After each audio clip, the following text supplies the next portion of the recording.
Quero falar com você agora sobre a medida provisória 927, que é a medida que veio para trazer algumas soluções propostas pelo governo federal para que os empregos fossem mantidos, né? O emprego e a renda fossem preservados. Eu estou com esse conteúdo aqui aberto na página do blog, do escritório. Se você quiser ter acesso a ele de forma mais detalhada, é só entrar lá, o link vai estar na descrição do vídeo ou na biografia da página.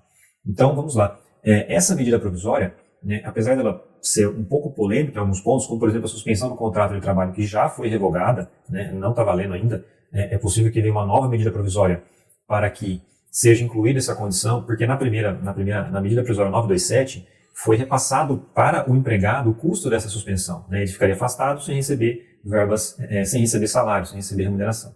Então, há uma expectativa que o governo lance uma nova medida provisória e agora ela vai dividir essa despesa, né, essa remuneração, deixar o empregado em casa recebendo. Parece que há uma tendência em que ele receba o seguro-desemprego, né, e também a empresa contribua com parte desse salário. Vamos aguardar para ver o que vai acontecer. Com relação à medida 927, o que mudou? Acordo individual, por exemplo. Né? Antes da medida, tinham várias hipóteses que poderiam ser feitas para acordo individual, que é o acordo que é feito diretamente entre a empresa e o empregado. Por exemplo, compensação de jornada, banco de horas, o fracionamento das férias, o intervalo para amamentação da mãe que acabou de ter o filho, enfim, o distrato, tem uma série de itens que vai estar tudo detalhado lá no conteúdo do blog. Como ficou agora? Com a medida provisória, além dessas situações já previstas, os acordos individuais realizados entre o empregado e o empregador, eles ficam acima dos acordos e convenções coletivas, inclusive da própria lei, desde que esses acordos respeitem os limites da Constituição Federal. Esse é o primeiro ponto. O segundo ponto que a medida provisória alterou é com relação ao teletrabalho. O teletrabalho, agora, com essa alteração, nós temos o quê? O teletrabalho antes, não há necessidade de registro prévio com a medida provisória, porque antes a condição de teletrabalhador tinha que constar expressamente no contrato de trabalho. Então, considerando essa situação toda, de que até porque o contato físico está sendo evitado, esse registro pode ser feito posteriormente, em carteira de trabalho. Você pode fazer essa anotação depois, não precisa ser feito de forma prévia. Como que antes, o funcionário que ele migrasse do regime presencial para o teletrabalho, tinha que haver uma aceitação do empregado, tinha que haver um mútuo acordo. Agora não é mais necessário o consentimento. A medida provisória diz que é desnecessário que o empregado concorde com essa situação. Partindo do princípio que a gente está no estado de isolamento social, então ela não dá mais, durante os efeitos da medida provisória, que vai até 31 de dezembro, aliás, ela dura por 120 dias, até 31 de dezembro é o estado de calamidade. Então, o empregado não precisa mais aceitar. A empresa pode impor, falar assim, agora você vai trabalhar de forma remota, o home office, mais conhecido como home office também, e não mais aqui na empresa. Uma outra mudança. Antes, para que o empregado retornasse do regime de teletrabalho para o regime presencial, ele tinha que haver um período de transição de 15 dias, para que fosse refeita essa nova readaptação, digamos assim. Agora não. Com a medida provisória, esse prazo não é mais aplicável, esse prazo de 15 dias. O retorno ele acontece quase que de forma imediata.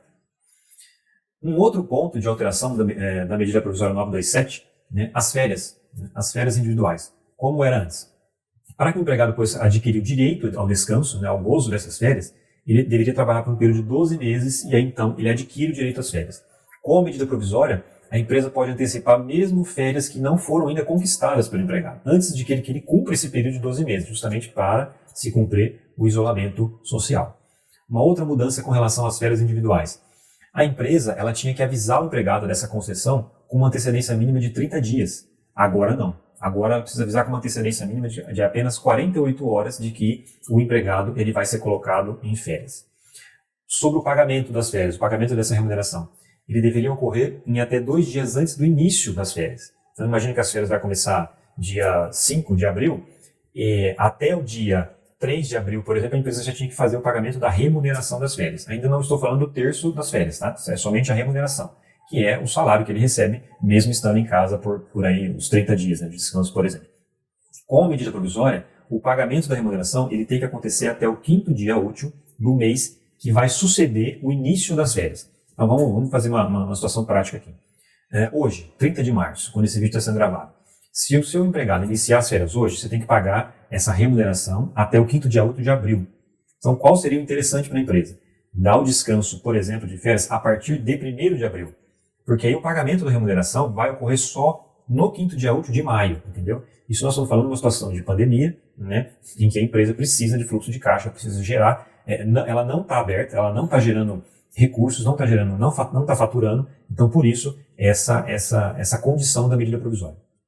Um outro ponto com relação às férias individuais, agora sim, do terço constitucional, 1/3 das férias, né, que o empregado ele recebe. Antes, a empresa ela tinha que pagar esse terço junto com o pagamento da remuneração, ou seja, em até 2 dias antes do início. Com a medida provisória, esse pagamento ele pode ocorrer até a data do pagamento do 13º, ou seja, lá no fim do ano, entendeu? Que a primeira parcela em novembro e a segunda então em dezembro, tá? Então o terço pode ser pago lá no 13º. A remuneração ela tem que ser paga no 5º dia útil do mês subsequente ao início das férias. Com relação ao abono de férias, né, que é conhecido popularmente como a venda das férias, o empregado ele pode vender até 1/3 das suas férias para a empresa, né? Isso é uma escolha dele, do empregado. Com a medida provisória, a empresa pode aceitar ou não pagar esse abono de férias. Lógico que se ela aceitar não pagar, o empregado ele vai usufruir desses dias em forma de descanso. Mas agora, com a medida provisória, essa aceitação ela é da empresa e não mais do empregado. E se a empresa optar por comprar as férias por pagar, ela vai pagar até a data do 13º, que é junto com o terço constitucional. Ainda falando sobre a medida provisória 927 e as alterações que ela trouxe. Vamos falar agora de férias coletivas. Então, as férias coletivas, com relação ao aviso de férias coletivas, que antes tinha que acontecer com uma antecedência mínima de 30 dias, agora é igual às férias individuais. Com a medida provisória, tem que ocorrer com uma antecedência mínima de 48 horas. As férias coletivas elas só poderiam ser concedidas 2 vezes ao ano, 2 períodos. Agora não tem mais esse limite, né? Imagine que a sua empresa já deu 2 férias coletivas, uma de 10 dias e mais uma de 10 dias. Falta mais 10 para completar os 30. Sem os efeitos da medida provisória, você não poderia dar de novo uma terceira férias coletivas. Agora, com a medida provisória, você pode dar uma nova férias coletivas, mesmo que você já tenha concedido 2, né, em período anterior. Uma outra mudança é com relação à comunicação.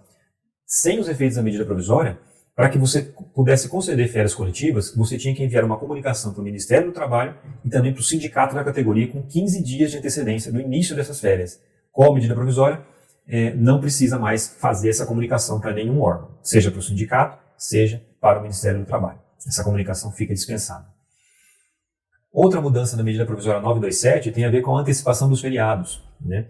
Não havia previsão legal antes de antecipação de feriados, né? Agora, com a medida provisória, você pode antecipar os feriados não religiosos.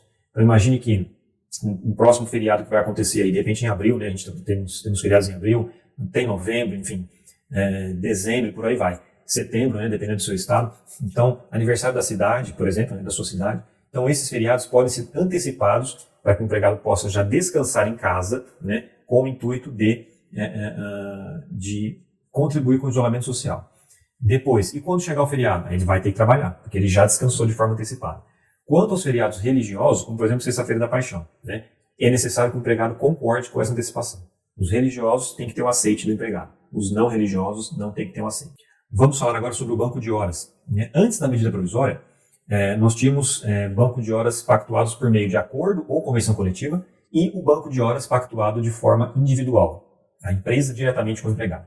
O banco de horas coletivo, né, ele deveria ser compensado num prazo de 12 meses. Então, esse banco de horas feito entre a empresa e o sindicato, as horas que eram utilizadas, que eram acrescentadas nesse banco de horas, dentro de 12 meses o empregado tinha que descansar esse acúmulo de horas que se forma no banco. Tá? Já o banco de horas individual, que é feito diretamente entre a empresa e o empregado, deveria ser feita uma compensação no prazo de 6 meses. Então, banco de horas coletivo, 12 meses, banco de horas individual, 6 meses. Com a medida provisória, tanto o banco de horas coletivo quanto o banco de horas individual, eles passam a ter um prazo de compensação de 18 meses. A empresa não precisa mais compensar em 12 meses se fosse coletivo ou em 6 meses se fosse individual. Então, até 31 de dezembro, né, que é quando dura o estado de calamidade, a empresa ela pode compensar num prazo de 18 meses. Outra mudança da medida provisória 927. Os exames médicos.